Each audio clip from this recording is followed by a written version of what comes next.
warahmatullahi wabarakatuh. Saya Muhammad Kevin Ramadan dengan kelas 1B1 NIM 230401103 dengan dosen pengampu Pak Mitra Unik Eskom Mkom Matkul Hukum Siber. Saya akan menjawab 2 dari 8 pertanyaan. Satu pertanyaannya, bagaimana kita dapat menilai dampak psikologi dan sosial dari pembatasan kebebasan pendapat online yang diatur oleh Undang-Undang ITE Jilid 2 terhadap individu dan masyarakat secara keseluruhan. Di sini menjadi 2 penjelasan. Salah satunya ada psikologis media dan sosial media. Saya akan menjawab psikologis media terlebih dahulu. Ini terbagi menjadi 2. Salah satunya ketakutan dan tidak pasti.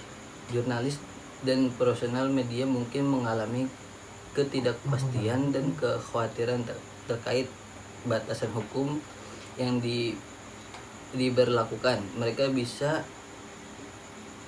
merasa takut untuk mengalih atau melapor cerita kontroversial atau kritis terhadap pemerintah atau kekuasaan tertentu. Yang kedua, kendala terhadap investigasi, yakni pembatasan ini dapat menghambat proses investigasi wartawan karena mereka mungkin khawatir akan tindakan hukum atau represial jika mengalih informasi yang kontroversial atau merugi pihak tertentu. Oleh karena itu, kebebasan berekspresi ditempatkan sebagai sarana untuk menyebarluaskan dan menerima informasi, lalu membahas apakah pendukung atau mengkritik sebagai sebuah proses untuk menghapus kesalahan konsepsi atas fakta dan nilai. Di sini saya mendapatkan artikel dari John Stuart Mill dalam artikelnya Of the Liberty of Thought and Discussion, mengatakan bahwa kebebasan berekspresi dibutuhkan dalam hal melindungi warga negara dari penguasa yang korup dan tiran. Kebebasan berekspresi mencakup ekspresi yang lebih luas, yakni kebebasan melalui lisan, tulis maupun audio visual, serta ekspresi budaya, artistik maupun politik. Kebebasan berekspresi penting karena kebebasan berekspresi sebagai cara untuk menjamin pembunuhan diri seseorang dan untuk mencapai potensi maksimal dari seseorang. Oleh karena itu, kebebasan berekspresi dapat dilihat dari 2 cara, yakni hak untuk mengakses informasi dan hak untuk berekspresi diri melalui media apapun. Selain dari itu, harus pula dilihat bahwa kebebasan berekspresi sebagai instrumen kunci dalam pemajuan dan pelindungan HAM.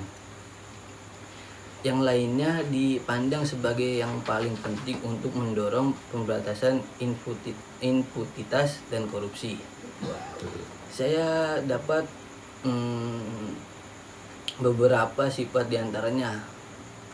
Yang satu, hak asasi umum tidak terkena restriksi atau batasan.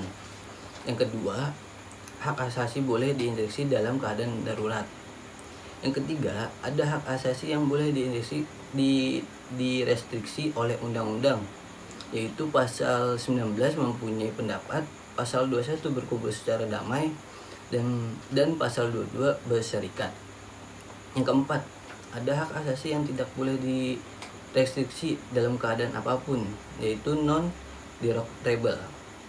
Di sini ada pasal 6 hak di atas hidup, pasal 7 siksaan, pasal 8 anti perbudakan, pasal 11 anti pasang badan, pasal 15 sifat daluarsa tindakan kriminal atau non restoratif, pasal 16 pribadi atau person terhadap hukum, dan pasal 18 berpikir berkeyakinan beragam.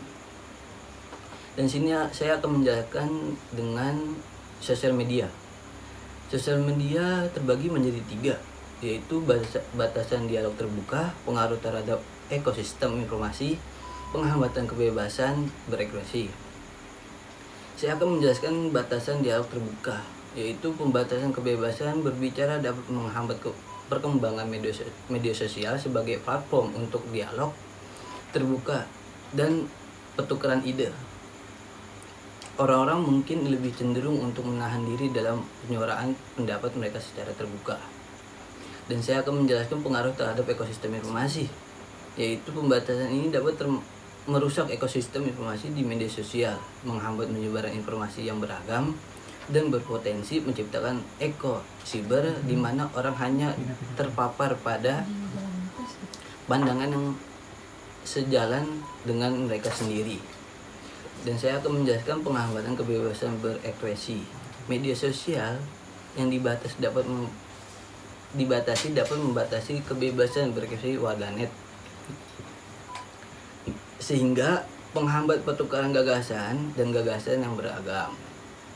Menurut Donsi Tauziato, internet telah terkonseptuasi demikian rupa sehingga menjadi forum untuk kebebasan berekspresi dengan potensi yang hampir tanpa batas bagi tiap-tiap individu sebagai suatu cara untuk berekspresi jati dirinya dan menerima ekspresi dari jati diri individu lain.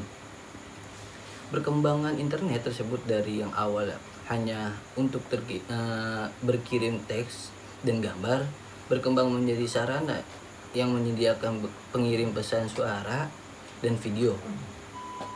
Bukan tidak mungkin kedepannya segala panca indera dapat difasilitasi oleh internet. Pengaturan mengenai kebebasan berekspresi di dunia nyata atau dari bagian instrumen yang mengatur kebebasan berekspresi. Berlaku pula ketentuan di dunia maya atau virtual world. Di sini banyak contoh-contoh kasusnya. Sebagai contoh, setelah diberlakukan Undang-Undang ITE Jilid 2, survei opini publik menunjukkan penurunan signifikan dalam tingkat kepercayaan masyarakat terhadap kebebasan berbicara online. Oleh karena itu, analisis media sosial menunjukkan penurunan aktivitas diskusi terbuka dan meningkat dalam pemberian hukum online terhadap mereka yang anggap melanggar undang-undang. Wawancara dengan jurnalis mengungkapkan bahwa banyak dari mereka merasa takut untuk melapor berita yang berkontroversial, dan data kesehatan mental menunjukkan peningkatan tingkat kecemasan dan di kalangan masyarakat. Studi kasus individu mencatatkan cerita tentang individu yang mengalami tekanan psikologis dan ketakutan setelah menjadi sarana hukum atau menjadikan berdasarkan Undang-Undang ITE Jilid 2. Semua data ini dapat digunakan untuk menggambarkan dampak psikologis dan sosial mungkin terjadi pada individu dan masyarakat secara keseluruhan akibat pembatasan tersebut. Next, saya akan menjawab pertanyaan berikutnya, yaitu bagaimana sistem hukuman yang diatur dalam Undang-Undang ITE Jilid 2 dapat mempengaruhi sikap pengguna internet terhadap ekspresi pendapat mereka secara daring. Yaitu pada saat pengetahuan saya yang dari terakhir pada Januari 2022 belum ada Undang-Undang ITE Jilid 2 yang ada di Indonesia. Oleh karena itu, saya tidak dapat memberikan informasi yang terkini atau spesifik mengenai hukuman yang diatur oleh undang-undang tersebut. Meskipun demikian, pada umumnya kita undang-undang yang mengatur internet dan ekspresi pendapat diimplementasikan dengan ketat.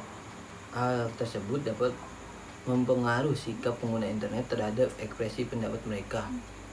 Beberapa dampak yang mungkin terjadi adalah cancellation, scoring diri. Pengguna internet mungkin menjadi lebih hati-hati dalam menyampaikan pendapat mereka karena takut akan konsekuensi hukum. Ini dapat mengurangi kebebasan berekspresi dan menciptakan suasana di mana orang enggan berbicara terbuka. Yang kedua, ketakutan dan keterbatasan kebebasan berbicara.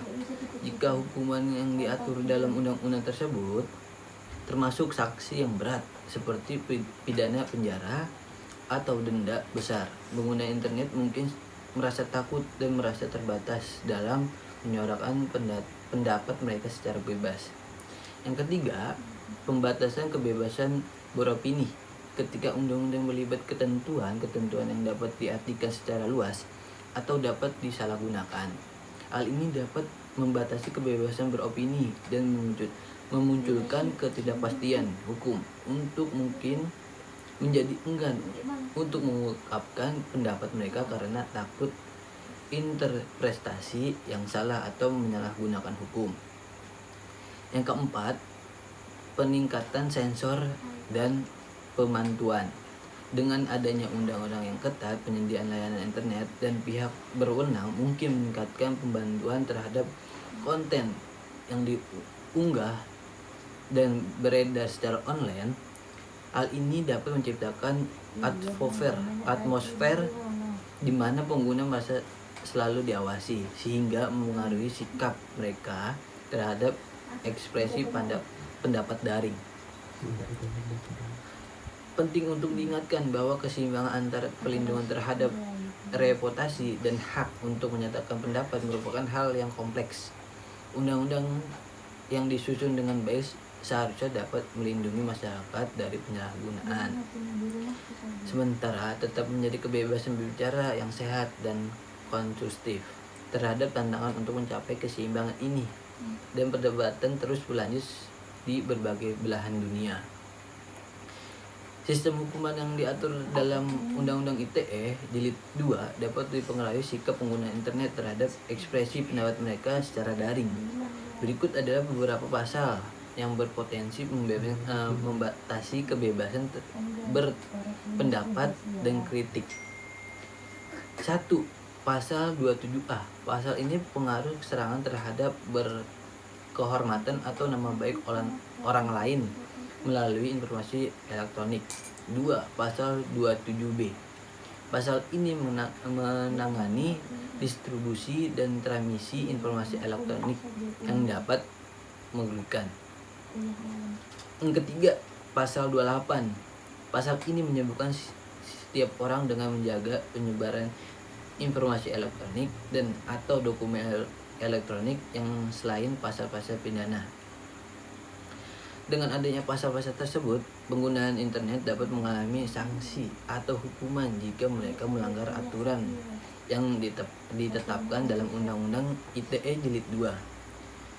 Misalnya melanggar pasal 27A dan 27B dapat dipidana dengan pidana penjara selama 2 tahun lamanya atau 6 tahun serta denda paling besar 1 miliar.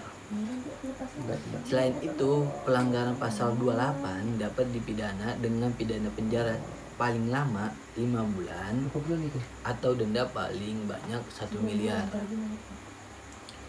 Dengan adanya sanksi dan hukuman yang ketat, pengguna internet dapat diharuskan untuk mempertimbangkan sikap mereka dalam penggunaan media sosial dan menganggapkan pendapat mereka. Namun, perlu diingatkan bahwa Undang-Undang ITE Jilid 2 juga memberikan pengecualian sanksi untuk melanggar kesusilaan dan pencemaran nama baik pembela diri atau dalam konteks karya seni budaya, olahraga, kesehatan, dan ilmu pengetahuan. Di sini banyak contoh-contoh kasusnya. Sistem hukuman yang diatur dalam Undang-Undang ITE Jilid 2 dapat dipengaruhi sikap pengguna internet terhadap ekspresi pendapat mereka yang secara daring. Berikut adalah contoh kasus yang mungkin terjadi. Penyebaran informasi kejahatan, yaitu seseorang pengguna internet yang mengungkapkan informasi kejahatan atau berita bohong melalui media sosial dapat dipidana dengan pidana penjara 6 tahun dan denda sebesar 1 miliar. Yang kedua, serangan terhadap kehormatan atau nama baik orang lain melalui informasi elektronik. Seseorang menggunakan internet yang mengungkapkan informasi yang merugikan atau mengancam kehormatan atau nama baik orang lain dapat dipidana dengan pidana penjara paling lama 2 tahun dan denda paling banyak 400 juta. Yang ketiga, pencemaran informasi bermuatan perjudian. Seseorang pengguna internet yang mengungkapkan informasi bermuatan perjudian melalui media sosial dapat dipidana dengan pidana paling lama 10 tahun dan denda paling banyak 10 miliar. Dengan adanya sanksi yang ketat, pengguna internet dapat diharuskan untuk bertimbangan sikap mereka dalam penggunaan media sosial dan mengungkapkan pendapat mereka.